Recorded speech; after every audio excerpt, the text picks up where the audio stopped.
Olá pais, olá mães, alunos e alunas, sejam muito bem-vindos à nossa videoaula História. E como vocês sabem, eu sou o professor historiador João Barbalho e como sempre é um prazer imenso ter a sua companhia. E portanto, na nossa temática de hoje, nós estaremos conhecendo a formação dos reinos bárbaros e também a formação do Império Romano do Oriente. Como nós estaremos conhecendo agora, o Império Romano ele foi um dos maiores impérios que já existiam na face da Terra, da Antiguidade até depois da Era Cristã. Portanto, o Império era tão grande que ele chegou até a China. Como administrar um Império tão imenso? Pois Constantino resolveu dividir o Império de Roma, Império Romano do Oriente e Império Romano do Ocidente. Só que o Império de Roma já apresentava sinais de ruína e os bárbaros, os povos bárbaros já andavam frequentando, já estavam de olho, espionando Roma e as suas colônias, é claro. Então eles já vinham comercializando passo a passo os seus infiltrados, os espiões, né? E eles estavam sempre se mantendo informados sobre o que acontecia. E no momento mais oportuno, no momento com mais facilidade, eles invadem Roma, matam o imperador e temos em 476 o final do Império Romano do Ocidente. Portanto, começa a formação do Reino Bárbaro dentro do Império Romano.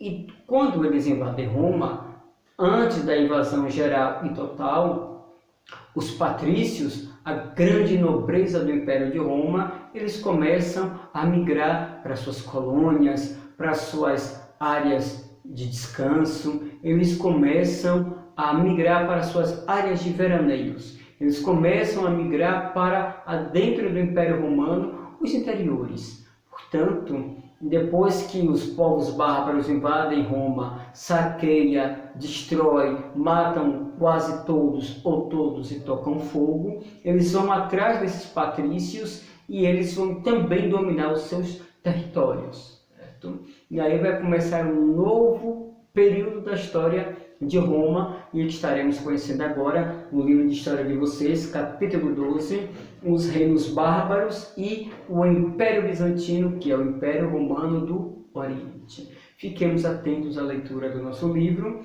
capítulo número 12, página de número 136. Vamos lá, olha só o nosso livro de história, a página número 136, como eu já havia notificado. Acompanhe a leitura.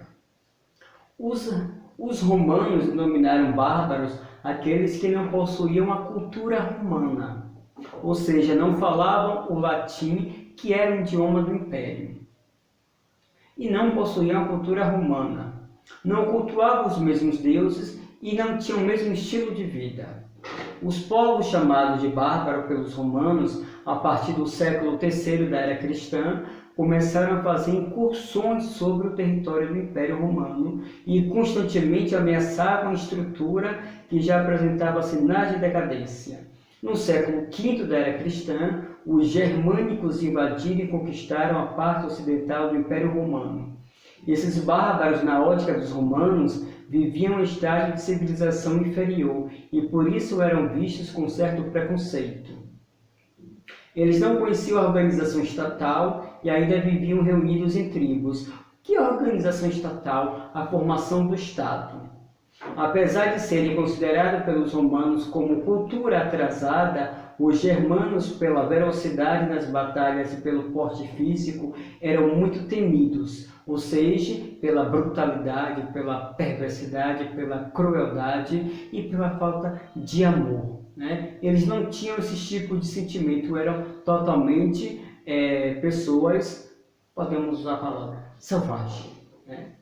As principais tribos germânicas que se instalaram na parte ocidental de Roma foram anglo-saxões, que se estabeleceram na Grã-Bretanha, que hoje é Inglaterra, os visigodos no reino da Espanha, que Espanha ainda hoje é um reino, os vândalos que se fixaram na África do Norte, os ostrogongos que se instalaram na Itália, depois vamos ter os suevos que constituíram-se em Portugal, depois os lombardos no norte da Itália e os francos que construíram seu reino na França, que hoje nós chamamos de França, mas no passado era chamado de Gália. Diferente dos romanos, que já possuíam uma estrutura burocrática, os germânicos tinham uma assembleia de guerreiros. As decisões eram tomadas sobre a tutela do rei. Ele próprio tinha um aval para governar, ou seja, o consentimento dos seus súditos para exercer o poder sobre a tribo. O seu reinado era fruto de indicação feita pela Assembleia e que por isso controlava o seu poder. Ou seja, o texto está falando, esse parágrafo, da organização política, social e comunitária dos povos germânicos. Eles que escolhiam o seu líder, eles que controlavam o seu líder e também o limite do poder que eles davam a ele. E, ainda na página número 136, vamos ter um mapa falando sobre os territórios bárbaros no século V da era cristã. Como vocês podem estar vendo, olha aí, o mapa é a identificação das localidades deles. Portanto, migrando para a página de número 137. Em tempos de guerra, os guerreiros se uniam a um chefe militar por laços de fidelidade, o chamado de comitatus.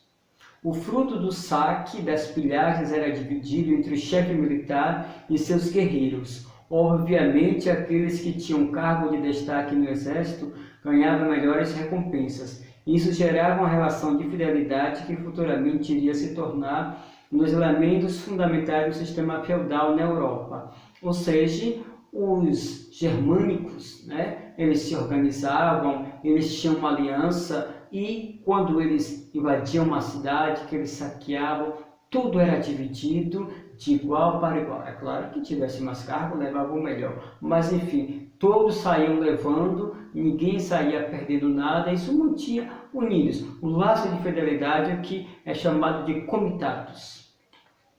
A economia germânica era baseada na agricultura e no pastoreio. A agricultura, que é a plantação, e o pastoreio, a criação de animais.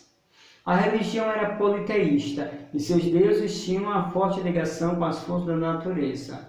As trocas culturais entre romanos e germânicos deram através de um processo de aculturação, ou seja, através da imposição da cultura romana dominadora e a princípio sobre a germânica. Então, qual era a religião dos germânicos?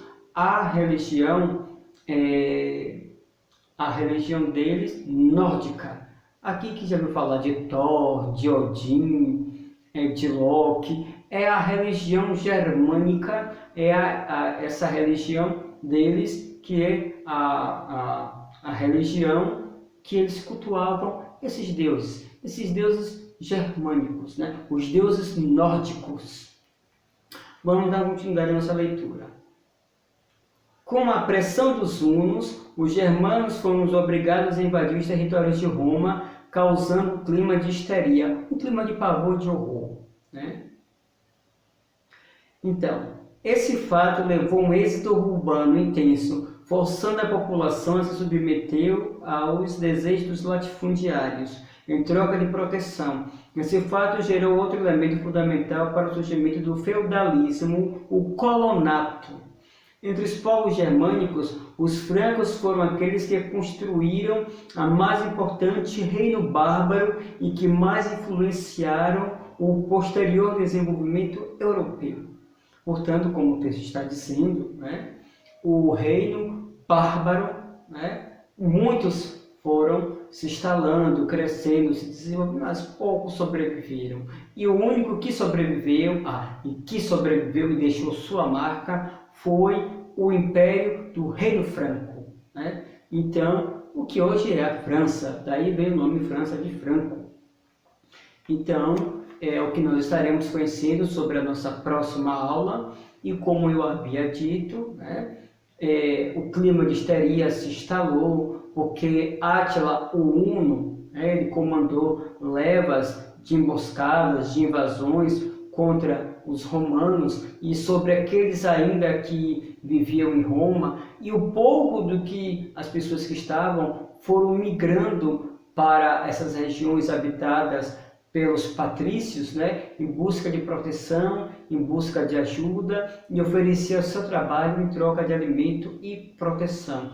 E que mais tarde, com a chegada dos bárbaros a essas localidades de veraneio, essas colônias ainda romanas aí que ainda conservavam a cultura, né, foram dominadas, destruídas, e esses povos escravizados e dominados. Daí vamos ver o final total do Império Romano do Ocidente e a instalação do que nós chamamos Idade Média, a Baixa Idade Média, e que são assuntos que vão ser estudados lá para o 7º ano. Bem, ficando por aqui, meu grande abraço e muito obrigado pela sua companhia, e não esquecendo, a nossa próxima aula estaremos conhecendo sobre o Reino Franco.